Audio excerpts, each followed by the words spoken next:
Hey guys, welcome back to the channel. Today we are reviewing the Worker Harrier. This is a primary premium blaster, spring powered, and man, is it a lot of fun. Let's go ahead and jump into the video. I'm really excited if you can't tell. This is a really nice blaster, and I'm kind of excited to review it. But number one, I want to give two things. The first thing I want to do is I want to give a shout out to my brother. This is actually his blaster. He purchased it for his collection, his growing collection. We finally brought him over to the Springer Master Race. So welcome, John. We appreciate you and happy to have you with us. You can leave those flywheels alone and come join the precision side. So anyway, the second thing I want to talk about is the review structure has changed. So I've heard a lot of feedback from you guys, and I wanted to change things up a little bit for 2023 and see how it goes. But if you missed the first video, the unboxing video, I'll leave a link to it up here. You can go ahead and check that out. But we're going to be breaking things up a little bit, and I kind of explain in that video, but I'll also kind of explain in this one as well, very briefly. But we're going to break things up a little bit. The first thing that we're going to do is we're going to be doing an unboxing video and kind of first impressions. That's what you're going to see with the first video. I'm not going to be doing any chronographing or anything like that, at least any extensive testing. All of our testing that's going to be tracked and monitored and uploaded to our Google Sheet is going to be done in this video. So anything, even if I do break out the chronograph for those first impressions, those numbers won't be reflected in that Google document. It's all going to be the 20 shot averages from all of these from this video itself. So those are more or less just trying to get an idea of how the blaster works and functionality and stuff like that. This video, the actual review video, is going to be exactly that. It's going to go over the features, it's going to go over the function, how to use it. We're going to put in the same amount of information as far as the range test, the accuracy, precision, FPS, all the numbers, crunching the numbers. That's all going to go in this video, and then we'll talk a little bit about like final thoughts, and there might be a should you buy or shouldn't you buy type of thing. So going forward, you'll definitely get an unboxing video and you'll definitely get a review video. There might be a third follow-up video with that loadout thing, depending on the blaster itself. If the blaster's crap, then there won't be a loadout. It'll just be like, don't buy this. But anyway, let's get into it. That's not the case for the Harrier. The Harrier is definitely buy this, spoiler alert. But let's go over the features first and what's included, what you get, and kind of go from there. So starting at the front, this system has two barrels that's come included in the box, a shorter barrel and a longer barrel. This one is the longer one. The shorter one still has a little bit of barrel protruding out of the plastic shell here. It's kind of got like this gunmetal gray finish to it, compression barrel, so the darts are 16 millimeters tight within there, which is super nice. Moving back towards the actual blaster itself, you'll notice that we have full Picatinny rail on top. This is a metal, I don't know what kind of metal it is, but it's a full metal Picatinny rail. You've got 4 screws holding it in. You've got 2 side Picatinny rails and then also one underneath, which is super helpful depending on what you wanted to attach to it. It's your scopes, your batteries, your cameras, lights, lasers. With this one, you could even, this one would even warrant like a tripod or a bipod or whatever, a bipod for stabilization. Super nice, matching metal to the barrel and some of the other features on the blaster itself. All of them are removable, which is nice. So if you're only going to use the top Picatinny rail, you can remove the sides and the bottom and save yourself a little bit of weight. I personally would use it. You leave them on whether I'm using them or not because they look really, really nice. This is a pump action Springer, so you have your foregrip here. The Harrier does come with 2 styles of pump grips. You've got the vertical one here that we've got installed. It is installed on a Picatinny rail that is underneath here.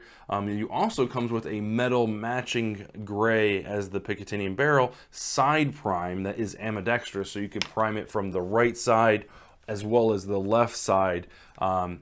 And yeah, you kind of get that sniper feel. It's not like a true bolt action, but still kind of that side prime sniper, faux sniper feel type of thing, which is really, really cool. Also with this blaster, which I didn't, as a feature, I didn't think I needed, but now that I've played with it, I really enjoy it, is a spring return. So when you prime the blaster, it has its own spring return, which you can see the spring in here. The barrel actually feeds through it, and I guess I should have mentioned this too. The barrel themselves are quick change, so they have threads on one side, and you literally unscrew it, and it just comes right out, allowing you to swap the actual barrels fairly quickly. And it provides a nice seal, which I love. That's something I'm really impressed with this particular blaster, is how well put together it is. So we'll get this installed back. So you got your spring return. The blaster does allow you to deprime, which is nice. I appreciate that. Going back a little bit further, you'll notice that there's a couple screws right here and a break in the blaster here. This blaster does ship in two parts, front half and a back half. It's held together by these two screws going into metal inserts on the other side. I guess I should mention that as well. All metal brass inserts throughout the entire blaster, which is just a premium that you can't be overstated. But anyway, moving back to this side here, these two hold the blaster together. Again, like I said, it comes shipped in two parts. You've got your plunger and spring in this side, and then kind of the rest of the internals up here. You push the two together, put those two screws in, and then you also have the ability to put 4 screws in on this top Picatinny rail. That gives you a little bit more stability, a little bit sturdiness. Just giving you that extra peace of mind that this thing's not going to bend or break in half. You've got this nice kind of metal spine going the length of the blaster itself. Now keep in mind, if you are going to be doing a spring change, you will need to remove those 2 screws, as well as at least 2 of the screws for this full rail to pull it off and put it back together. Moving on, we've got our magwell. This is a short dart only blaster, so we no full length darts here. Does come with a 5-round short kind of stubby magazine, which I think is pretty cute. It serves 2 purposes in my opinion. Number one, it just looks great display wise, so you can display your blaster, you know, on a stand, and you don't have this giant magazine sticking out, so it's like this, or you don't have this gaping hole underneath. It just kind of adds a little bit of flair to it. The other thing that I think is really sweet is for those games where you have a limited number of rounds that you can have in your magazine to start. This will allow you, like, hey, you can only have, you know, 6-round magazines and less. Boom, 5-round magazine. I can use my Worker Harrier. You do get a little bit of a flared magwell, not a lot, but enough to kind of get you in there, and you know, it's a well-received feature. Inside the magwell, you'll see there's a metal skinny pusher. Again, just like the spring return, this is something that I didn't think I wanted or needed until I tried it. If you've never tried a skinny pusher before, do yourself a favor and do it. Because the ability to prime your last round and then being able to pull the empty magazine out and put a fresh 15 in, so you've got 15 in the magazine and 1 in the chamber, is just so nice. You don't have to shoot your last shot and then reload. You can preemptively reload, which is awesome. You get a paddle release here, which with this short magazine is a little bit tricky to get pulled in and out, but that's not because of the actual paddle. The paddle is nice, nice size, nice placement, not too cramped. If you've got a full 15-round magazine, it's easy to put your, wrap your hand around, put your thumb on, and pull it out. That's super, super convenient and a nice design there. Next up, we've got the safety switch, that safety on, that prevents you from pulling the trigger completely. And then fire lets you pull the trigger, obviously. The trigger itself is a matching finish to the Picatinny rail, as well as the barrel. Real nice kind of aggressive, you know, nice short pull trigger here. I forgot the word. So yeah, nice kind of short throw trigger, not a lot to pull to get it to actually actuate. But it's a lot of fun. It's a very sharp and kind of aggressive looking trigger. I like it. I like it a lot. That brings us down to our knuckle guard. No, I've heard it called a couple different things, but same thing. Matches the trigger, which matches the rails, matches the blaster, the barrels. Oh, it's just gorgeous. Attaches at 2 points. Gives you a nice amount of room. It's not too cramped, which is great. Moves us up to the handle itself. Nice size handle. It feels like it's a little bit smaller than the Nightingale as far as girth goes, so you can really get your hand around it and feel like really comfortable. You don't have to worry about putting any magazine in there or anything like that. It's just the handle, and that's it. So very comfortable. You get this nice kind of rubberized grip that this kind of, I want to say it's this series. I'm going to call it the series because it started with the Phoenix 2.0, and then they did the Nightingale, and now this one. Very similar design structure and like aesthetics, but the rubberized grip is just such a premium. You know, not like other blasters where if you play with it a lot, you can kind of rotate it around or whatever. It's really kind of in there, really nice and solid. It's got some nice indentations that keep it, you know, in place. Moving back, we have our buffer tube stock. This is kind of like the standard buffer tube stock that everyone's used to. It's got 5 points of adjustment, which is nice, and it locks in both ways, the way that you need it to, and then also the way that it, you know, comes apart. So that locks in. It's got a nice clip here where you're not going to accidentally bump it. You actually kind of gotta, you know, try to get it off. Standard buffer tube stock from Worker. I think this is one that they've used before. It does have a attachment point for like a sling mount on the left hand side. If we look at the buffer tube stock, this is a really thick and nice fitting buffer tube. And the reason why I say that is I tried this with the Nexus Pro stock.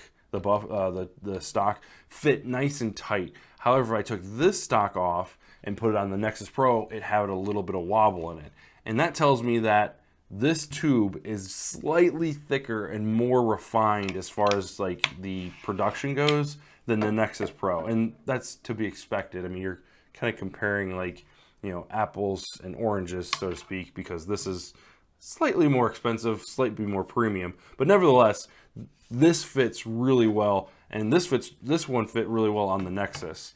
Removing the stock, however, also gives you another hidden feature, which is a Allen key. This Allen key will unlock the entire blaster itself. So every hex key you see here, except for your attachment points for your foregrip, it won't work with there. That's a separate one. But removing the 2 screws or the 4 screws to break it apart and swap the spring out, that's kind of all done with this one key. And it's hidden underneath the buffer tube stock, which is super nice. I don't think you'll be taking it apart in the middle of a game unless you have like a, you know, catastrophic jam. Yeah, it's just nice to have that on board because you're not going to forget it when you go to a war and like, oh shoot, I got to take out the spring, but I don't have the Allen key. You have no excuse. It fits right in. But yeah, I'm excited. You got 2 iron sights, back post and a front post. They're not exactly usable, but I mean, for a blaster like this, it kind of warrants a red dot. You can even get like a scope with some magnification. But yeah, super nice. So not only do you get what you see here, you get a few extra darts of their Worker Gen 3. You get 2 barrels, like I said, the shorter barrel and this longer one. You get a extra spring, so there's a shorter spring and a longer spring, and a scar barrel, just their friction fit scar barrel, orange tipped one, works with both of these metal barrels, and it's such a fun blaster to use. I don't think there's anything else we really need to talk about. Yeah, let's go take it out on the range, get you guys some precision and accuracy shots, and take it out and put it over the chronograph, get you some numbers, and we'll go from there. Let's take a look. All right, so we have the Harrier from Worker. We're shooting ember darts, 20 shots. We're at 60 feet. This is with the longer spring but shorter barrel, and we're also using the scar barrel that's included, and then it's also taped down because we had some issues during the FPS testing of it moving. So 20 shots dead center.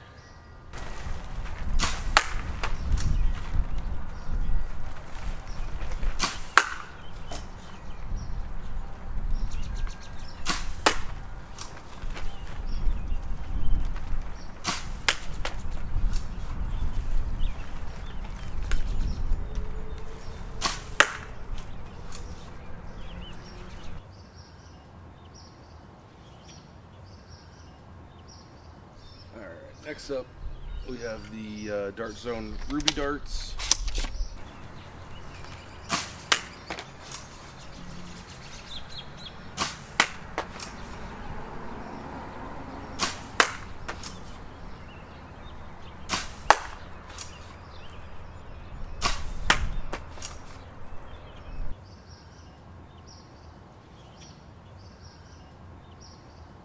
Next up, we have 10 of the Worker Gen 3. These are purple darts, again 60 feet.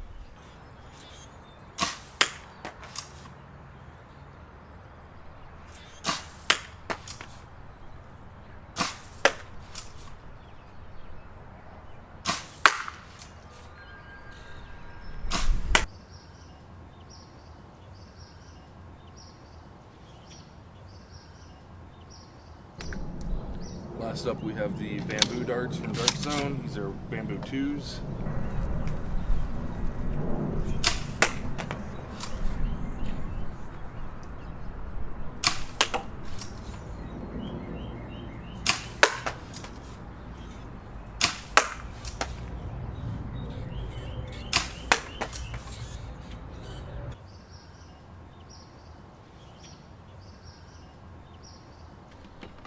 Alright, so we are at 60 feet. This is with the longer barrel, longer spring, the included Worker muzzle, and then we're using the AF Pro Ember darts. 60 feet dead center.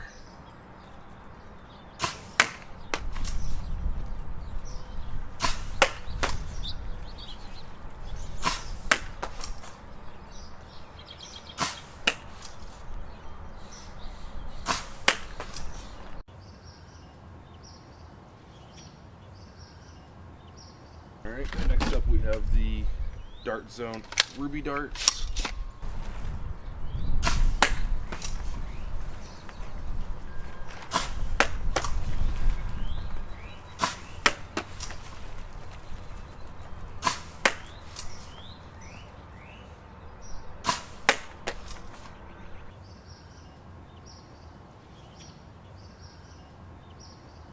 Next up we have Worker Gen 3 purple darts.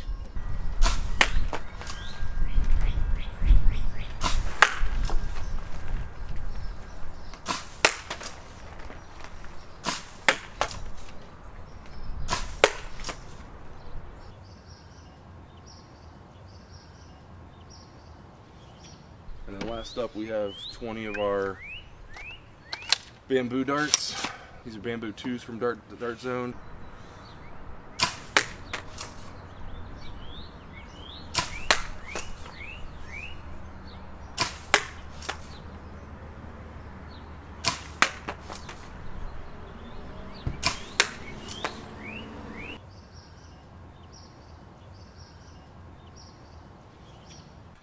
All right, guys, so we are back in from the range, and man, is this blaster a lot of fun to use. Like, it is just so smooth. It's such a solid blaster. I am digging it. Let's break down the numbers here for you. Now, we're looking at the FPS first, and there's a ton of numbers. There's a whack ton of numbers to look at here. But I'm not going to go over all of them. You can pause the video and take a look for yourself. But we'll go over some of the key features that I wanted to highlight and some of the kind of the low ball stuff that I wanted to make sure that you are aware of. So we'll start with the first slide here. This is the short barrel and what I'm calling stock short barrel, short spring, no scar barrel. That's gonna be at the very top. The middle one is gonna be your short barrel long spring, and then the bottom chart is your short barrel long spring scar barrel. That's the included worker scar barrel, that is. So you can kind of see between the high performance of the long spring with the short barrel what the scar barrel does. So looking over the numbers here, the first thing that you're going to notice, as usual, the Dart Zone Bamboo 2.0 darts take the cake. Like they just walk away with just about every possible category that there is. So let's look here. So as far as like the short barrel, short spring, one of the key features that I wanted to talk about here is how impressed I am with some of the standard deviations, especially with that short barrel, short spring. You've got 3 of the 4 in single digits, with the Ember darts coming in at just 10.9. That's phenomenal. Once more, if you look at the short barrel, short spring chart, there's a lot of key feature thresholds there for FPS caps. So the average for your bamboo darts at 199, that's great because you are right at that 200 mark. And what's even better, if you look at the max at being 215, I mean the standard deviation is 8, so that should tell you right there that you're not going to go too much higher than the 200. And that's one of those kind of thresholds that we see in games where it's like, okay, we're playing at a 200 or less. If I'm hitting 199 on average and a couple of my darts go over to like 215 range, I'm not too worried about it, because the difference between 200 and 215 is it's not noticeable, like physically noticeable. Now, if you get shot with a 250 FPS dart, somebody might notice something and kind of call you out on it. Now you've got an illegal blaster until you fix it. The other thing that I'll make note here with the short barrel, short spring option is the average for the other darts. There's some really good thresholds here. So for the Worker Gen 3 being at 165, you throw a scar barrel on there, or a more aggressive scar barrel than the Worker one, you're going to get that down to 150 without a problem. And that 150 is another one of those thresholds. Just like with the Ember darts and the Ruby darts, you're kind of right in that range for that 170, 175 range with a scar barrel. So to me, like, the short barrel, short spring really is a wide range of gives you a wide range of abilities, a wide range of FPS caps that you have to contend with to give you the opportunity to use this blaster. And that's one of the things that I was worried mostly with this blaster was, you're spending an absorbent amount of money on a springer. You need to be able to use this with multiple like FPS caps. You don't want to just be using it for your 200 plus. You want to be able to use this for your 150s or your 125s or 175s, whatever they are. You want to use this as much as you possibly can, because it's a premium blaster. It carries a premium price tag. So those are the kind of the ones that I wanted to point out. If you look at the long spring options with the short barrel, the standard deviation goes up slightly, and in some cases it kind of reflects some of those poorer results of past blasters that I've reviewed, where it's like, oh god, this is so frustrating when you have like a blaster, like for example the short barrel long spring, with the Ruby darts shooting 195 average with a standard deviation of 17. Well, shooting at 224, 225, that's starting to get into that range where someone might notice. And you don't want, first of all, you don't want to hurt anybody, but second of all, you want to try to keep that as close as possible to that range. And shooting 195 is, average is phenomenal, but with the standard deviation of 17, now you got to worry about two things. First, are your shots coming in too hot and you're going to hurt somebody?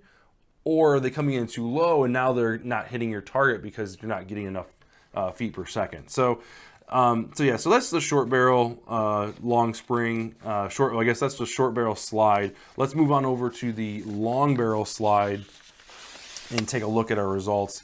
And let's be honest, like the the bamboo darts at this point just are making a mockery of the other darts, and it's mostly because they're lighter weight. That's just the way it is. The other thing is they have the rib kind of structure to them, so the air seal tends to be a little bit better, so they get more oomph out of the actual barrel itself. But the long barrel options are no different than the short barrel options. The bamboo darts definitely kind of took first place in most of the categories where it counts. Again, the long barrel long spring standard deviation of 9.7, like that's phenomenal. I mean, I'll even take the long barrel short spring at 12. Like that's still really good. Now, granted, you're only shooting an average of 210 with that short barrel long barrel short spring, but at the end of the day, like you can just do short barrel short spring and you're just about there, but with a better deviation. So do you get a little bit more power out of the long barrel long spring? Absolutely. I mean, you're looking at some of these numbers. With the Scar barrel, I got an average of 225 with the bamboo darts, with the high being 243. So that's kind of a good kind of precursor to like a 250 range, right? Like you don't want to be too much higher than 250. But then again, when you get to that type of like competitiveness, most clubs will be like 200 is the limit or 300 is the limit. There's really not a lot in between there at 250. So it is what it is. The long barrel long spring is a viable option, but I was excited to see what that short barrel short spring and the long spring did, and it did not disappoint. So but we all know that FPS is not the end all be all. Yes, you can shoot darts hard. Yes, you can, the muzzle velocity is through the roof, but if you're not hitting what you're aiming at, or you're not able to, shoot the dart accurately at a distance, like what good is it? So let's take a look at the results as far as the precision and accuracy goes. We're going to start off with the short barrel short spring at 45 feet. I did test it out at 60 feet because I thought with the premium blaster I might be able to get it there, but it didn't do very well and the results kind of stunk. So we're gonna bump the first slide up to 145. So this is the short barrel short spring, and what you'll notice right off the bat is the groupings are really good, like across most of them, right? So the worker had struggled a little bit, and the one thing I want to point out with these results is we don't zero in our red dot for these tests each dart. We basically will set the red dot so that we're hitting the target most of the time, and then just let it ride from there on out. So you want to take the percentages with a grain of salt. That's not the real number you want to look at here. What you want to look at is the precision. How close are those groupings together? Because you want to look at what type of dart you're going to be using, because the dart affects the FPS, and you want to make sure that you're coming in at a specific FPS cap. Whichever dart you're using, you want to look at this precision and say, okay, well, if I'm going to use the AF Pros, I'm going to come in at a specific FPS, but I know that they're going to be a little bit short, so I need to raise my my reticle up a little bit, and all of those darts are going to hit that 2-foot target. So when you're looking at these results, make sure you're looking at the precision more so than the actual hit percentage. Even though, 75, 70, and 100% for the bamboo darts is phenomenal, precision is everything at this point. But yeah, you heard right. The bamboo darts, 100%. Precision-wise, I mean, that's a 24-inch target. So, I mean, that's what, 18 inches from the outside of that green to the outside of the other side of the white. Like, you can't ask for much more. All these tests were done with the worker included Scar barrel. So if you had a more aggressive scar barrel or even one of the bearing scars, like you could probably get that even tighter. The Worker Gen 3s did struggle a little bit, but again, like if you just raise the center of that grouping up, all those darts are hitting. The ones that fell out of frame were still hitting the actual fence itself, so they weren't like in the dirt. So we move back to the 60-foot mark, switch out our spring. So this is the short barrel long spring with the Worker scar barrel attached, and I mean it's kind of the same picture. The again, not looking at the accuracy, more or less looking at the grouping. You know, you get a little bit more spread, which is usually what you would think of when you have a stronger spring but not enough barrel. So you're starting to see the too much performance, too much power, not enough delivery, where the extended barrel should, quote unquote, should give us a better grouping, or at least giving, you know, a better scar barrel to kind of tighten that group up. But they're definitely getting there. No problem there. Definitely getting 60 feet. Again, 24-inch target, so, you know, solid grouping across the board. If we upgrade our spring and our barrel, so now we have the long spring included and the long barrel that's included, we definitely get a little bit better on the performance side as far as the accuracy is concerned. But again, like you're looking at the precision, and clearly the AF Pro darts are falling off, you know, both in the sense of precision but also accuracy. Some of those darts were falling well into the dirt. So at this point, I have a hard time keep purchasing these darts because they don't perform well at the higher velocities. It's just not a viable option, but they're just too easy to get at Walmart for me to not include them. Same thing goes with the Dart Zone Ruby darts. Like they're just kind of the more easily obtained darts. So I want to include them because they're probably the most used.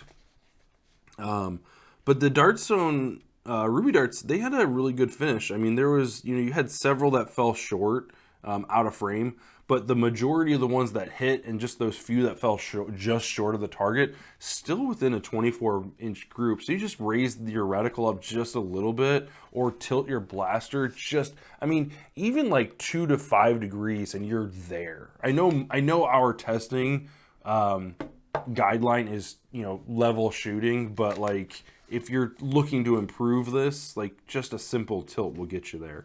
I'll tell you the one dart that did impress me. I mean, obviously the bamboo darts did phenomenal, but the Worker Gen 3 did impress me here. The grouping was really good. The few that fell short were right under where the camera was pointing, so they didn't, they hit the fence just fine.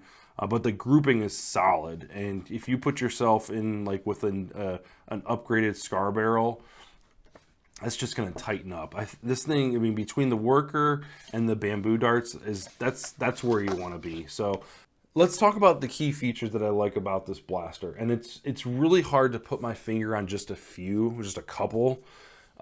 There's a ton to like about this, and I don't know what I would pick first. I mean, I'll tell you what, let me start with this. The thing that spooked me the most was this right here. The fact that it broke in half. I've never had a blaster like that. I've never used a blaster like that. And that's the one thing that I was like, oh man, why did they do that? Like, why can't it just be one solid piece and let that be that? I mean, the Tryon just released, and that's one solid piece from front to back. Even the buffer tube feels a more premium than like the Nexus Pro or the Striker. But this was the one thing I was worried about. And let me tell you, after getting it in my hands, putting about 800 to 1,000 shots through this thing, I have no worries whatsoever. Not even if you take off the top rail and just shoot it with just these two bolts, it still feels 100% solid. You don't get any type of creaking or anything like that when you're priming. You're hearing the power of the spring, the plunger tube, the inner workings of that. That's what you're hearing. You're not hearing like, oh God, is that the plastic about to break? No. And then you add the spine on top of it, and it put my worries to rest. So that's a huge feature that I love. The brass inserts, again, full Picatinny rail. And the fact that it's 100% removable. You can customize this thing, which is what I loved about my Nexus Pro, was the fact that the aftermarket parts are there, the customization was high. I loved that blaster. I can see myself falling in love with this thing as well. The skinny pusher, I already talked about that with the try-on review. Like, that's just something that I will, you know, if it doesn't have a skinny pusher, I don't want to play with it. Like, it's too much fun. It's too tactical to be able to reload, like I said earlier in the feature demonstration. The other thing kind of along the lines with the try-on is it's short dart only. So you don't have to worry about any telescoping pusher arms or, you know, anything like that for more air leaks or, you know, less comfortability. You know, priming is so smooth. Like, there just isn't a lot of, like, I mean, just like with the try-on, it's just so smooth. The other thing that I really enjoy is the performance customization. That's the other thing, like, you know, and I keep going back to the try-on, and then it's just because GameFace got it right, and so did Worker. Like, giving you the option to have 2 different barrels, 2 different springs, figuring out what kind of FPS, and that's what they're really looking for, is what kind of FPS are you trying to hit. You know, go with the short barrel or the long barrel and the short spring if you need a little bit extra barrel drag to give you, you know, a few FPS pips down. But in my opinion, like, you could just use the short barrel and the short spring and you're pretty much right there. Throw on a scar barrel and you can really fine tune this thing. You know, that's one thing that people I don't think are talking about is, yeah, you can tune this with the 2 springs and the 2 barrels, but this included scar barrel gives you an extra kind of knob or lever to pull to really dial in where you want to be and kind of get you, you know, right under that FPS to where your average is perfect and you're not hitting too much hotter and you're not hitting too much lower. You know, you're kind of right in that happy medium. So that's kind of the features I love. It's just such a great thing. And I know I'm gushing about it, but I can't express to you how solid this is, and it's worth literally every penny. Now let's talk about features I would change. And there's not a lot. There's actually a feature that's really good that I put in this section because of another feature. So one thing that I would change with this blaster, and I know it's going to be very controversial, I don't think I would have included the screw-off barrels. I love the feature, really do, but for the way this blaster is set up, I don't think it's really necessary, right? The reason why I say that is to change the blaster up, you know you can change the actual barrel and you can change the spring. The spring isn't nearly as easily accessible, right? It's not like the Striker or the Nexus where you just pull off the buffer tube and you twist the cap and now you have access to the spring. That's not the case. Now you have to take off at least 4 screws if you have the Picatinny rail on, 2 screws if you don't. So there's a little bit of downtime, and you know, I don't want to say it's an inconvenience, but it's definitely not nearly as convenient as the buffer tube stock. Now, I'm assuming, I don't know, I'm assuming based on the power level of the blaster and the upgradable parts like the stronger springs, that cap wasn't possible at this price point.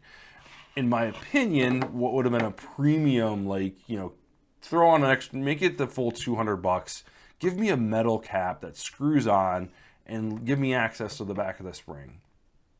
If that's the case, I love that access, and I love the barrel with the threaded insert. Like that, those are 2 features that should go hand in hand. Instead, I feel like they're working against each other. They want you to have quick access to this, but not quick access to this. Seems backwards. So that's the only reason why I put the threaded barrel in this kind of features I would change, is because it just, to me, it doesn't make sense to have one without the other. So the one thing I will mention, though, in Workers' behalf, on their benefit, is they were forward thinking. While I don't care for this inclusion of this feature in this blaster. I do love the fact that they're like, hey, you know what? If we are going to do this, we need to make sure that they have additional barrels to use, right? Because with like the Nexus Pro, you just go out and buy a piece of pipe and stick it in there and, you know, seal the barrel and you're good to go. With this one, you have to have a specific threading on the end of a barrel to make it work. So you're not going to buy, you know, an aftermarket part from someone else. You're going to get it from Worker because they've produced it. So that's going to prevent, that's going to prevent third-party, manufacturers from going down that line. I don't think it's really worth their time because Worker's already said, okay, we've given you two, here's an extra, a little bit longer one and an even longer one. So they've kind of cornered the market, I guess. There's really no need for anything else unless someone else can give it to you for cheaper, I guess. But anyway, that's beyond the point. I give them props for releasing additional performance pieces for this specific feature. The extra springs that they offer, that's all awesome. I absolutely love that. So anyway, that's my final thoughts. I absolutely love this. I know it carries a hefty price tag, but I mean, if you think about what you're getting and the different FPS caps that you can hit with this, this may be the last Springer that you absolutely need. I mean, I hate to say that kind of because it's the end-all be-all type of thing, and like we just had the announcement of the Dart Zone Mark IV today. I mean, this might be the last one that you ever need. Who knows? We'll review the Dart Zone 1 when it comes out, see what we think. We'll compare the two.